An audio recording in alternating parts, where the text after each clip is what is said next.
Okay, so there's something that I haven't been telling y'all.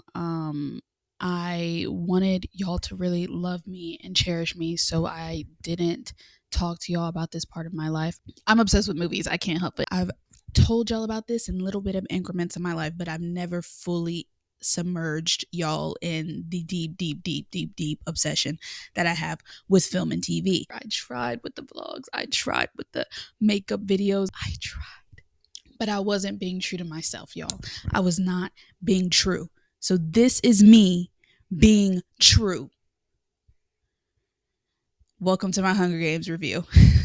Before we get into this, I just want to say, I don't know how this video is going to turn out. I don't know if I'll continue to do this, but I do know that this is making me so happy right now to film this. So I'm going to film it. We're going to see how it goes. We're going to see how it performs. Either way, I'm doing what makes me happy. So if y'all love it, show your support. If you don't, I understand. The Hunger Games, The Ballad of the Songbirds and Snakes. When I tell y'all, first of all, I watched it twice. Okay, I've watched it twice in movie theaters. The only reason I have not watched it 8 times is because it's final season, and I literally can't leave my home. But I just watched it for a second time because I just had to like relive it again in order to make this video, and it was even better the second time. Obviously, if you watched all of the previous Hunger Games movies, you know the basic storyline of it all, okay? It starts off with Katniss. It starts off with her accepting her sister's position to go into the Hunger Games because she doesn't want her sister to go and die, obviously. So she takes that position. She volunteers as tribute. She goes and she fights in the Hunger Games. On the way in the Hunger Games, she meets Peeta, which ends up being one of the loves of her life. But at the beginning, of course, she is not into Peeta like that. She has Gale at home. And honestly, y'all are going to hate me for this. Y'all are going to hate me for this. I still think there's hope for Gale. I still thought there was hope for Gale, but this is not about Peeta or Gale or what team you're on. So we could talk about that later. But she does have a man at home, okay? Okay. And she doesn't like Peeta at first. And on the way, she meets a lot of cool people and a lot of people that I love that end up dying.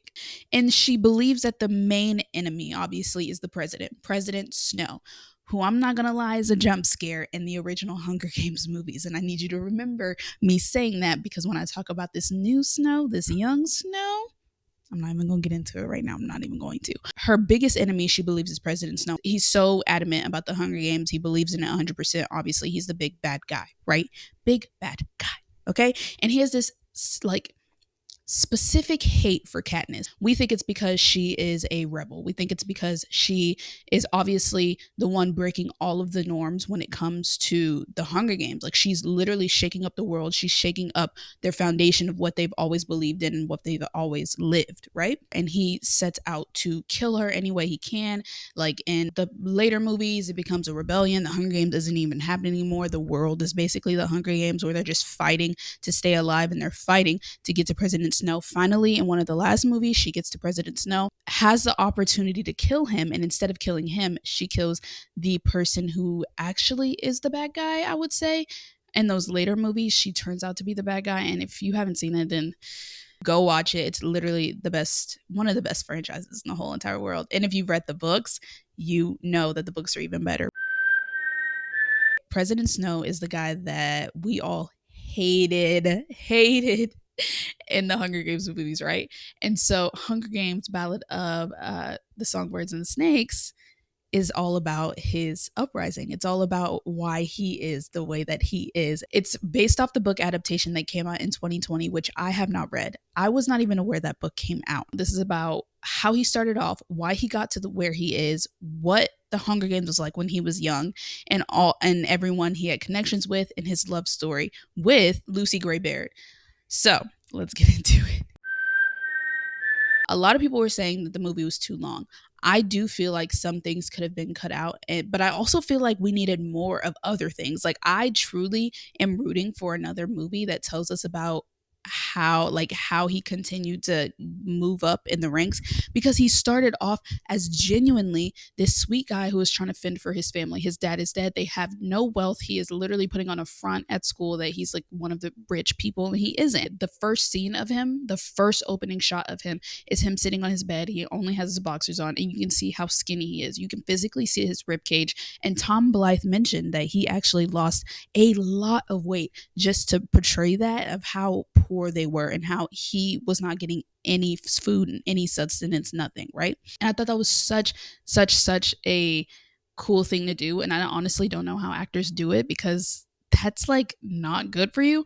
I do think things could have been added and taken away, starting off with some of the songs. I love Rachel Zegler. I loved her in West Side Story. That was the first time I ever knew about her. I love musicals. I do.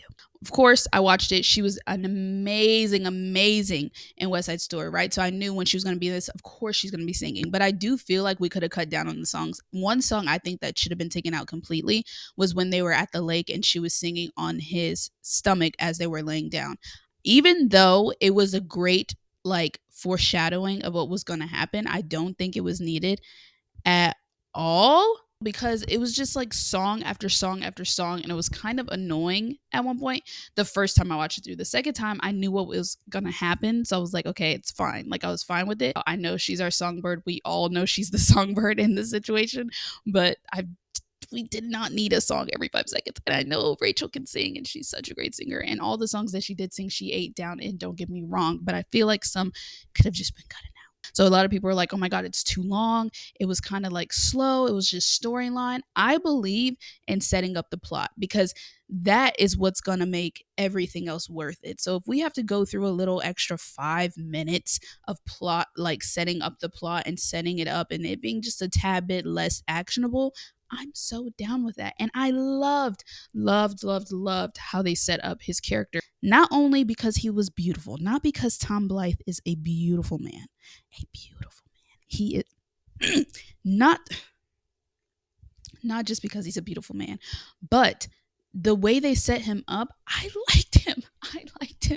I was rooting. I'm like, why am I rooting for this evil man? I was rooting for him. I liked him. The dean of the school was already set out against him based off of what his father did. Like, of course, he's going to be like irritated and try to do whatever he can to get that money, because he's trying to raise his family up. He's trying to bring them out the trenches. So of course he's going to do what he has to do. Okay. I don't blame him at all. And I was so shocked because halfway through the movie, I'm like, I'm really sympathizing with this man. And it's just all due to the director. It's due to the writer. Everyone did such a good job at making him such a likable person. When he comes home to his cousin and says, I killed someone in the arena, they sent me in and I killed him, and it low-key felt good. Was I shocked? Yes. I went, hold up now, baby.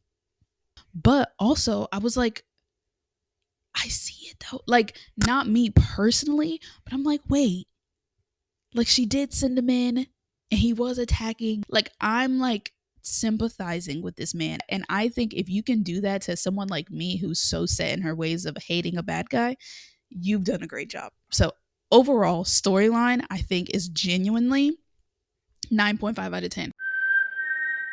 The underlying messages were what was one of the best things that they accomplished, I feel like. And I feel like it was low-key easy, considering that Hunger Games, the present tense of Hunger Games, has already been established, and it's easy to pull from that and bring it back into the past. So while it's easy, I'm not a hater at all. I very much still applaud them for doing it. Just the title alone, Songbird and the Snake. The snake is obviously Coriolanus Snow, and then the songbird is obviously Lucy Gray Bard. And obviously they're intertwined. And I found it so interesting, all of the snake metaphors that was in it. When Lucy Gray Bard, she won the Hunger Games, right? And it's her first time seeing him in the little club, I guess you would say. I don't know what you would call it, the bar, I don't know, but it's their first time seeing each other.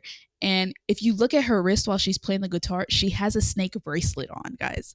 She has a snake bracelet on, meaning like when she left, like she still like cared for him. They still had this like intertwined, like she still carried him with her. Like that was iconic.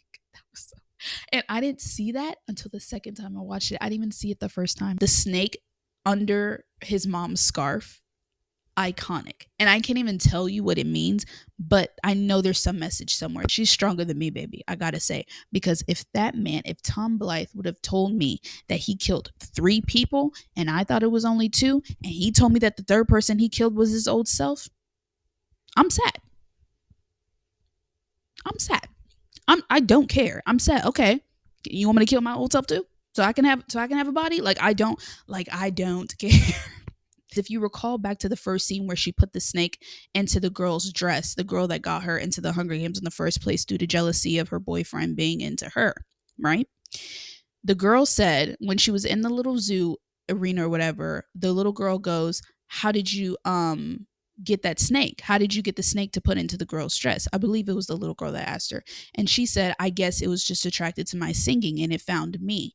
That is literally her foreshadowing her whole relationship with Snow. He's the snake. She sung. He was attracted to her singing. That drew him in. He found her, protected her. It was just the snake. I can't.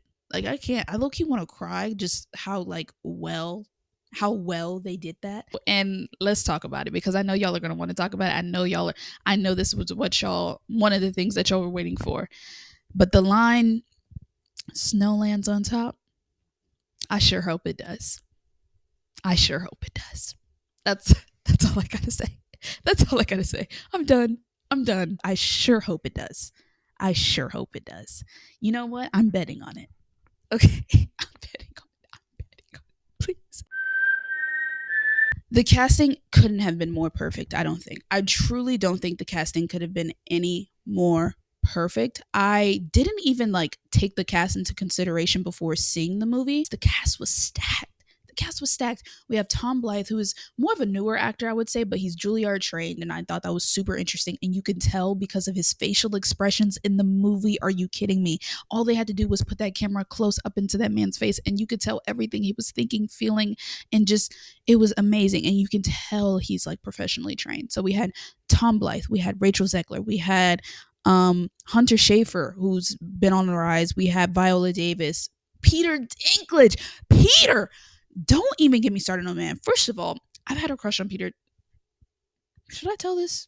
I'm gonna say it. I'm gonna say it. You know what? Because I saw a TikTok about it. I saw a TikTok edit about him, and that means I'm not the only one out there that has a crush on this man. But Peter Dinklage, yeah. Hear me out. Actually, don't. I don't even want to talk about it. Even him, who's a living legend, by the way. He's a legend. If you've watched Game of Thrones, don't get me started. Oh my God. But even the lesser known people, like Jason Schwartzman, who was Lucretius Lucky, who was literally iconic. Josh Rivera, who is actually Rachel Zegler's boyfriend, who played Sejanus Plinth. Great actor. Oh my God. The actress that played Wolvie, so good. I do have a controversial opinion that I do want to say. I feel as though Rachel Zegler, who I love and care for deeply, I truly, and don't take this harshly, I think you can obviously tell that she is a theater kid. Not kid, but a theater actor, a theater trained actor, because she kind of overacts. And not that it was awful or anything, because she still portrayed Lucy Gray-Bard great, right? Not that it was awful, but it was her compared to Snow's acting, to Tom Blythe's acting, where he acts and shows these great emotions in subtle ways, and she's so over the top, was kind of off-putting to me a little bit. I'm not gonna lie. I thought every time she would say something, I'd be like, okay, can we tone it down a little bit? Just a little bit. Not that it was awful, but it was just a little too much, and it was just giving theater. It was giving I was watching Hamilton or something on Broadway. That's what he gave, but that's what she's trained in, so I'm not surprised. And in West Side Story, it was amazing because everyone was acting like that, because that's the persona that you take when you go on, a musical Broadway type production, if you get what I mean. But I'm just saying, you can tell in this movie, because this is a movie. This is a film, and she was giving theater. I don't think it ruined the whole movie or her performance or anything. I'm just saying it was something that I saw, and I was just kind of can we just tone it down just a tad? Just a tad. Usually when I'm watching shows or movies, I'm like, okay, you know who else could have did this? This person. Usually I do that because it's just natural. But with her, I could not think of anybody else who could have played her better than she played her. That role, and the director said this, that role was written for Rachel Zegler. Don't care. And I do want to talk about Hunter Schafer's performance. I forgot. She did an amazing job. I think she was casted perfectly. Honestly, I think she looks, first of all, just like she could fit into that world. I wanted to see more of her and Koryo's relationship. They used her as a way for us to know that he was shifting, which I thought was so expertly done. But I did want to see more of them in their relationship. I did want to see more of them, being loving towards each other. I feel like it was just every now and then he would come home, they would have a little moment, then he would leave. And while it's kind of iconic, I do wish we had more time with their relationship, because we see how it ends. If you know where she ends up and why she's not at the Capitol anymore in the later Hunger Games movies. And I just want to know what happened. I want to know what happened so bad. I want to know. Like, I don't think I've ever been so nosy in my life. And the last thing I want to talk about, because once again, this is one of my passions and probably my biggest passion besides film, the fashion. Whoever the costume designer was, I hope she or he has the biggest raise known to man. I have never been so attracted to a man in a skirt. I think everyone, I don't even think they're called skirts, but I think their red outfits, I'll put a picture up, their red outfits with the skirt around the pant and the suit. His suit at the end of the movie, I just can't. The fashion sense, Viola Davis's character, the hair, the lip, the makeup, the eyes, the coats, it was so expertly done that I think I have to make a whole different video on it. I'm so serious, because it was so beautifully done. That's it. That's all I'm going to give you guys for now. I hope y'all get everything I had said, and I hope you guys are obsessed just as much as I am. And if you love these videos, comment down below that you love them, and so I can keep doing them for fun. But yeah, I love y'all, and I'll see y'all possibly in the next movie review. Who knows? Who knows?